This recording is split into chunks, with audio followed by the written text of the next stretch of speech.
Di video kali ini kita akan membahas sebuah rahasia dari pembukaan Tennyson Gambit. Ada 4 jebakan yang akan kita lihat dari pembahasan ini. Tennyson Gambit bisa terjadi dari awal permainan pion ke E4 yang dibalas hitam dengan pion ke D5 Scandinavian Defense, kuda ke F3. Atau yang paling mungkin masuk ke Tennyson Gambit bisa dari awal permainan dengan kuda ke F3. Ini dikenal dengan nama pembukaan reti. Akan masuk ke Tennyson Gambit jika hitam membalas dengan pion ke D5, lalu putih pion ke E4. Jika gambit ini diterima pion kali pion, maka kuda ke G5 mengancam pion. Ada 4 balasan hitam yang akan kita bahas di video ini, yaitu mungkin hitam akan mempertahankan pion E4 dengan kuda ke F6. Mungkin juga hitam akan mempertahankan pionnya dengan gajah ke F5.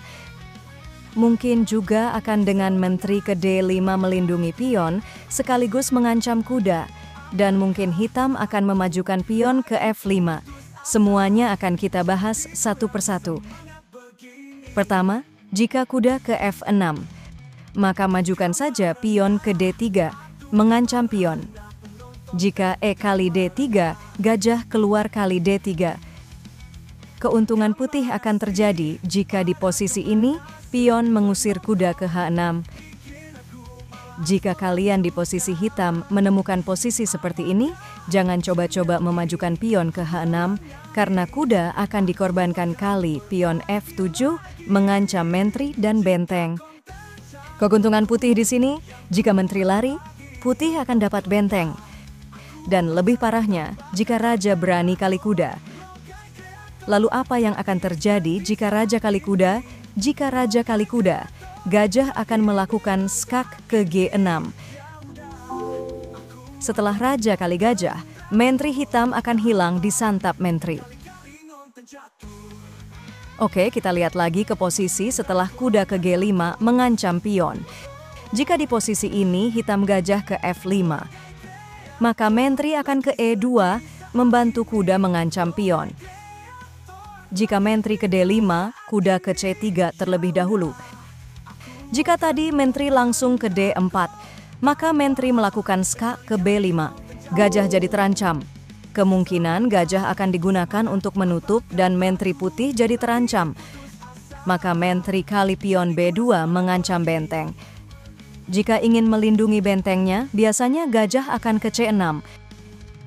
Gerakan saja gajah ke B5, jadinya gajah tidak dapat menangkap menteri. Karena terkunci gajah. Jika tidak gajah kali gajah, pasti hitam menterinya ke D7 mempertahankan gajahnya. Maka gajah kali gajah.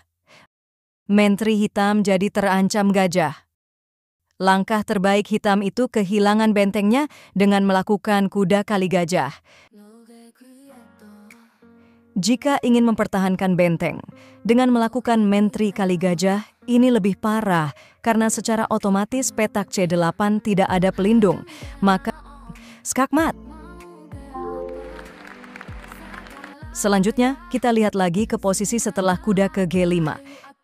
Jika menteri ke D5, jebakannya yaitu pion G2. Bagaimana caranya? Buat sahabat logai kreator semuanya, jika menjumpai posisi seperti ini, berarti kuda terancam menteri. Majukan saja pion ke D3.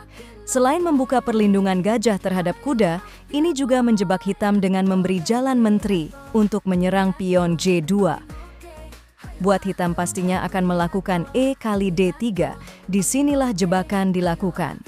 Pion G2 ini berikan saja pada menteri. Gajah kali D3. Jika menteri kali G2, disinilah keuntungan putih. Gajah akan ke E4 mengancam menteri. Menteri terjebak. Dan langkah terbaiknya itu mengadukan menterinya ke G4. Menteri kali menteri, gajah kali menteri. Dan putih, gajah kali pion B7.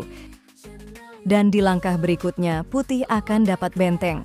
Oke, selanjutnya. Kita lihat lagi ke posisi setelah kuda ke G5. Jika pion ke F5, gajah akan ke C4 mengancam petak F7 untuk dapatkan benteng dengan kuda. Jika hitam melindunginya dengan kuda ke H6, pion maju ke D3. Jika E kali D3, maka lakukan rokade pendek. Setelah D kali C2, barulah menteri kali pion C2. Dari posisi ini, hitam dipastikan menang, karena perwira-perwira putih sudah pada aktif siap untuk menyerang, sedangkan hitam masih pada posisi di belakang, belum ada yang aktif untuk menyerang.